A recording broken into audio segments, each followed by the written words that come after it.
Good evening, everyone. Welcome to 21 Day Spiritual Fitness Challenge from Silicon Valley, Brahmakumaris. I'm Meghna, the host for this week. I would like to start off with an apology for some technical difficulties we had yesterday. I think last 5 minutes people could not hear me, so apologies. Hopefully today everything works out well. Um, so this is the day 3. We'll continue our discussions on anger and also do a lot of meditation. So let's get started with a 1 minute quick meditation.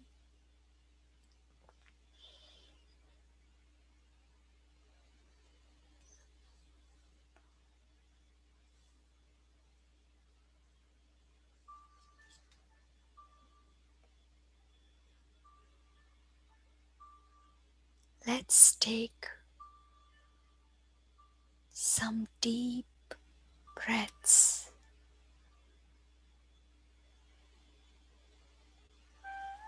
and let go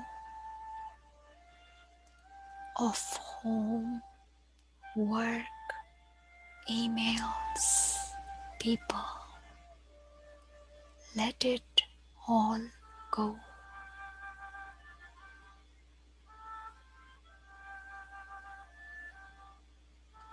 And for few minutes, let's pay regard to the most beautiful being, I, the Spirit.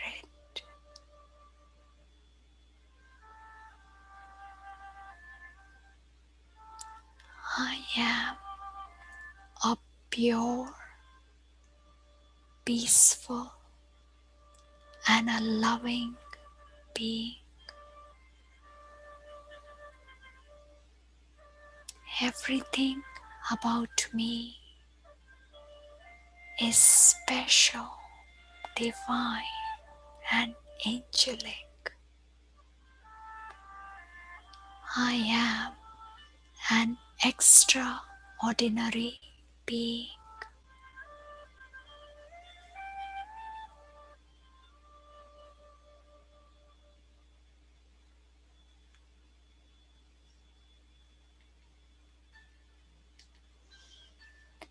All right. Um, Again, just a reminder for this Raj Yoga meditation, 2 things I will remind every day is: one, to wear an experiment hat, accept every thought that is being sent your way as your own personal gift. And the second one is to create visuals as we are talking and saying these thoughts out loud. Let me just share my screen here. So we had started talking about, so just a quick revision from yesterday's discussion on anger. We talked about 3 forms of anger. The loud form, where we are really yelling at the top of our voice. This is a really red form of anger. It burns us and also burns the person at whom we are getting angry, and maybe even the others who are around, right? And very violent form of anger, because the person who is yelled at will typically create pain for almost 6 months.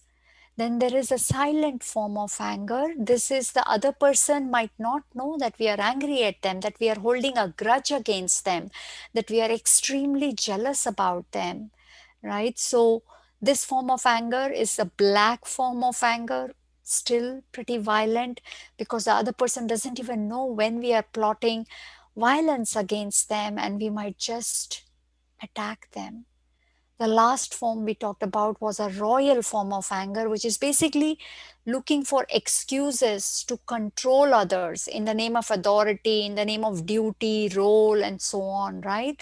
Their whole point is my way of living, my way of working, my way of thinking, only my way is right.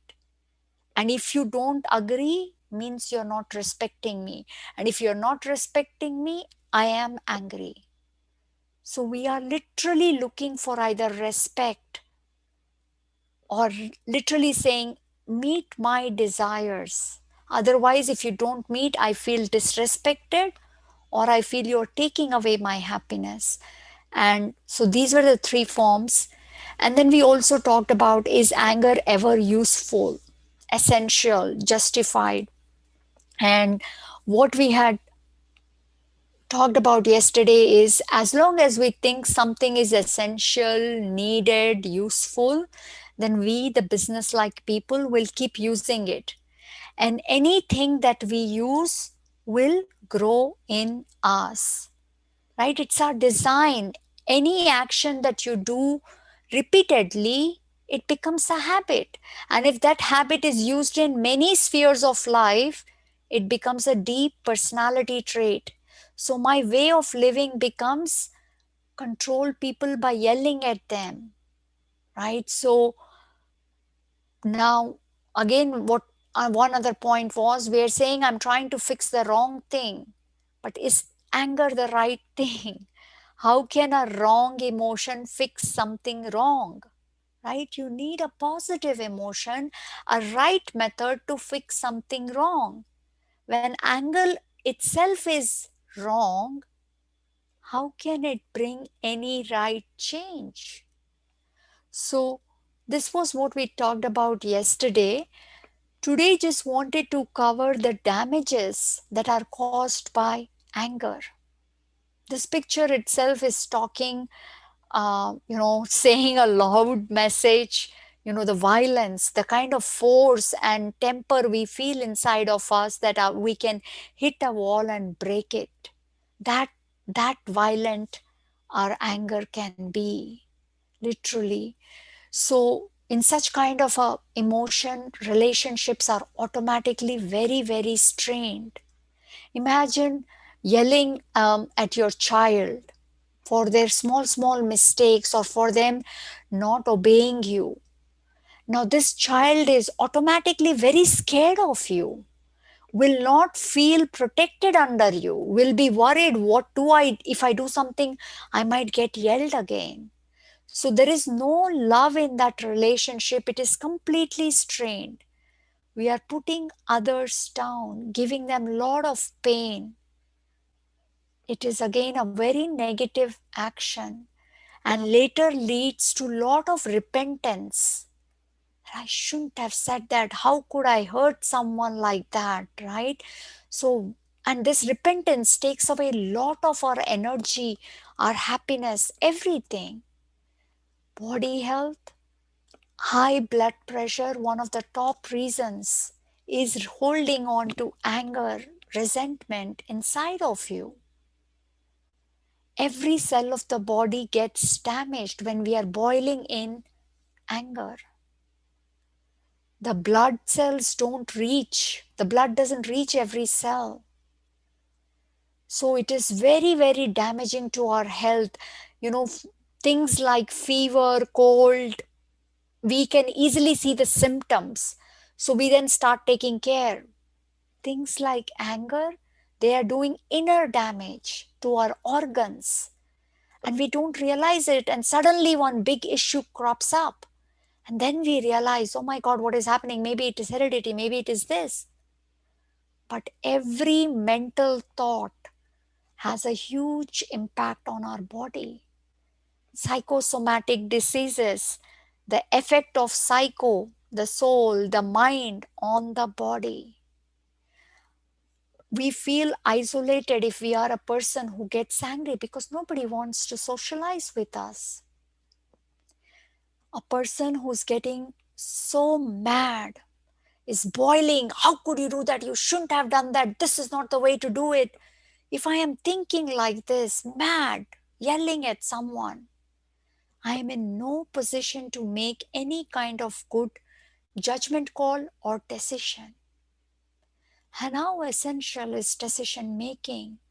I tamper my decision making by using this violent emotion. Last but not the least, we lose our soul power. The more we create this negative emotion, it takes away our energy. Not only the physically it drains us, but emotionally also, day by day we feel our willpower is going down, our power and confidence overall goes down. So indeed it is a very, very damaging emotion. So let's digest these points in a meditation exercise that makes us contemplate about this emotion and see what are our options. What are our options? So please join me in a meditation.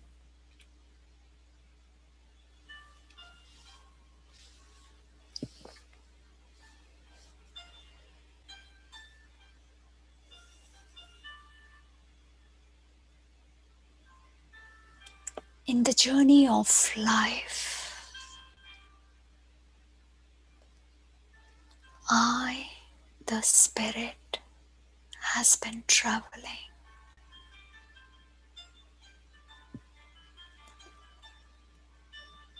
and I forgot in the long journey that peace, love, and happiness exist within me. Just like water is cool and ever flowing, I am calm, serene, and adjusting in nature. I don't need other people's to agree to whatever I am saying. I manage my happiness by adjusting my personality. Like water, I flow as the stream and the space allows. I change directions. I am like these tall, humongous mountains, have tremendous power of tolerance, courage, and inner power.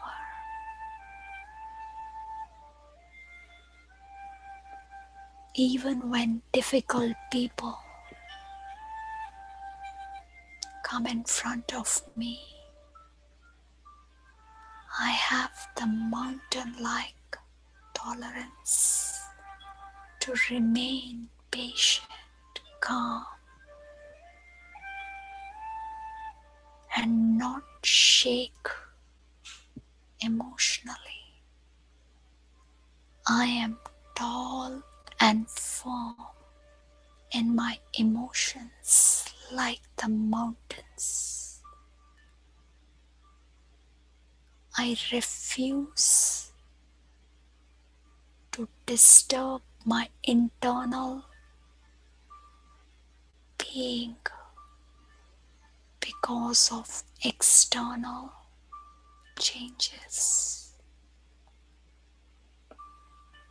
Like the green trees, I always remain in the color of peace, love, and happiness. I am perennial green,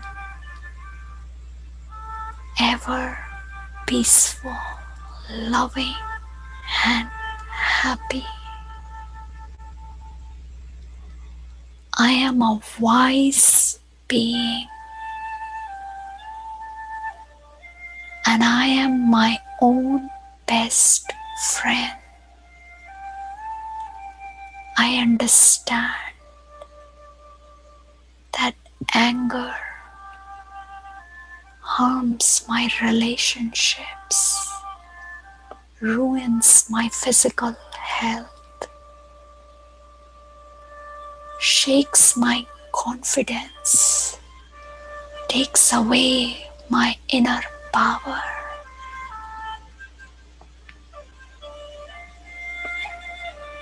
I refuse to allow that emotion to emerge in me. I am my best friend. I choose to remain cool like the water, firm in my emotions like the mountains, and evergreen, happy like the trees. I am a serene being. So, just wanted to kind of do this new type of format to see if, once we discuss some points, meditation is the only tool to digest all the knowledge. As you saw in this Raj Yoga meditation, what we did is we educated our mind that, hey, this anger emotion is not your natural part. It is something that you acquired. And when we don't realize this, we actually sustain anger, by holding on to some beliefs. And literally, when we hold on to these beliefs, it's literally like, this time bomb, literally ready to explode anytime. So if I want to get rid of anger, I don't want to use it. I need to watch if I'm affected by any of these beliefs. If I have any of these beliefs in me, then anger will certainly grow day by day. Now, the first one, I'm not the creator of anger. Somebody else is responsible. Sometimes we tend to say, I'm a very sweet, kind, and a gentle being. Just this one person in my life, they are responsible for the anger. Otherwise, everybody agrees that I'm a sweet person. It is indeed quite possible that this person is challenging in our life. It is possible. Maybe for no reason, they kind of always contradict us and they're really trying to put us down. Quite possible. But in spite of that, till I don't accept that their behavior causes me to create disturbing thoughts. Oh my gosh, how can anybody be so contradicting? How can anybody be so rude? How can anybody disagree on every little thing I say? These are the thoughts I am creating. Why? Because I expect people to agree with me. I expect people to not contradict me on every little thing. As long as I expect and I attach my emotions to that expectation, saying, if you meet my expectation, I'm happy. If you don't meet, I'm angry. If this is the logic I have, then yes, I will get angry. And if I say I'm not creating anger, this person is, what will my solution be? Avoid this person. Then my anger will be cured. This is treating anger at the symptom level. Tomorrow, somebody else might come with some other personality type. Then I will say, oh, this person is responsible. Avoid this person too. So, if I want to address the root cause of anger, first thing is I need to accept that I am the creator. Second point, many times people say, anger is really, I can't do anything.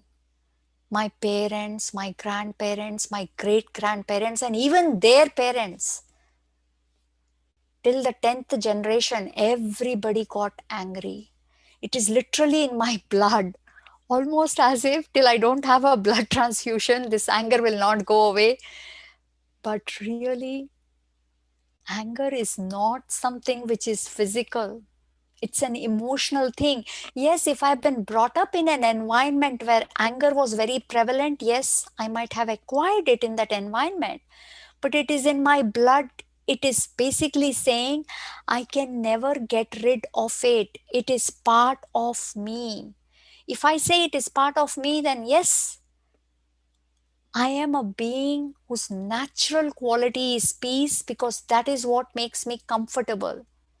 Not a single being in this world will agree that anger makes me comfortable. So, statements like anger is in my gene, anger is in my blood will sustain anger. Another point, I don't get angry, only my voice is loud. Many people say, no, I'm actually not getting angry. My voice only is loud. Typically, people use loud voice to put a scare, a fear in others. That, hey, don't you dare say anything, I'm using my loud voice. It's a very subtle way of controlling someone. So we need to check. If we are using these excuses, these beliefs, then anger is never getting away from us. It's going to stay within us. Another belief, anger gets work done. This, I think, we will explore more in the upcoming classes where we start talking tomorrow more about anger in the self, guilt, and how do we get over it? How do we not get mad at our own self? We will talk about more about solutioning, but simple point. Suppose my child lies. I get mad and yell at them. And okay, the child will maybe tell the truth. He did it out of fear, but the message that we've given to the child is if you are caught lying, you will be yelled at. So the child is not going to get the message that lying is incorrect. Their message is don't get caught. If you get caught, you will be getting yelled at. And it is only creating fear in the child. It is not taking care of the root cause of the problem. So, yes, there is a bandage fix. The child gets scared, but the child will never lie. The child will maintain good relationship with you. Big question mark. So we have to check if we hold on to any of these beliefs, then anger stays in us for a very long time and it actually grows more and more. With that, I wanted to kind of practice meditation one more time to digest these points, correct our belief systems. So please join me.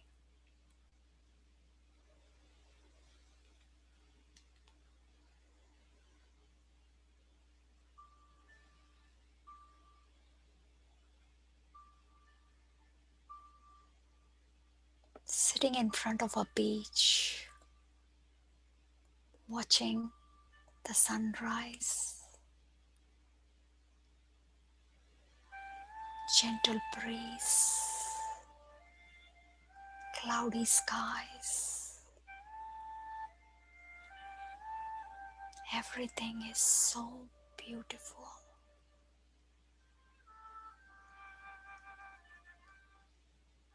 Everything that is natural, clean, pure, brings lot of comfort to our core. Our heart rejoices, dances, and feels bliss when we are in such a clean, pure, natural environment. Why? Why do we like nature, cleanliness, purity? It is because I, the soul, is clean, pure, and naturally peaceful, graceful.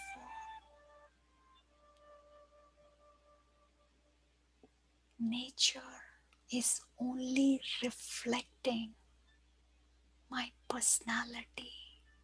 I have forgotten. I think anger is part of me. Something that is so disturbing cannot be my natural self. Nature remembers. Thank you, nature, for reminding me that I am naturally beautiful, calm, and peaceful like you.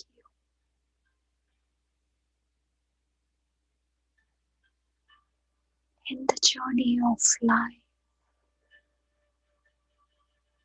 I met many people, handled difficult situations, ran into uncomfortable situations, and I forgot that I could handle these situations with my inner power and my qualities like peace and love. I got impatient and I acquired anger.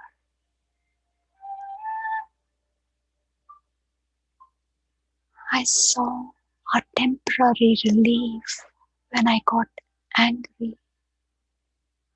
People paid attention, they agreed, and I thought anger is necessary. Anger gets work done.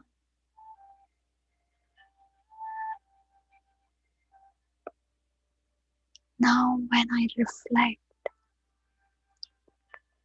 what did I gain and what did I lose by acquiring and using anger?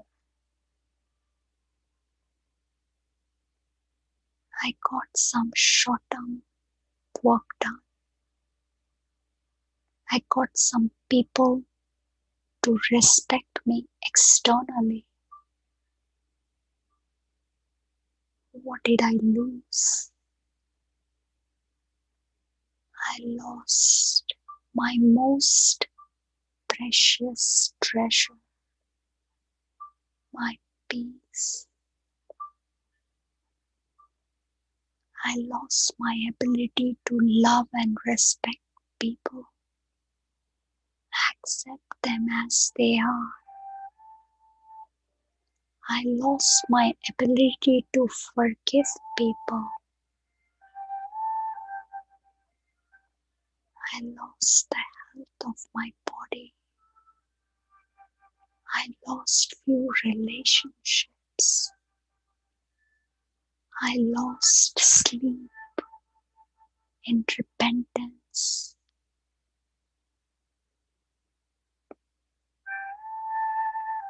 Indeed, I became my own enemy by using a very uncomfortable emotion, anger. The light in me, the wisdom in me has risen, emerged like the sun on the ocean. I see clearly that anger is my enemy. With clarity, I see peace is my best friend.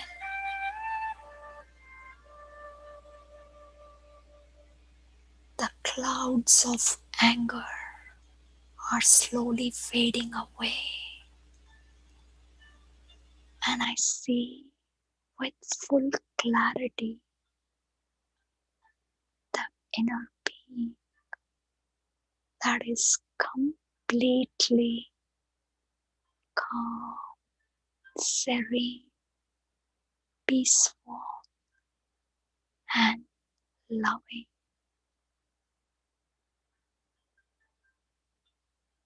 Every being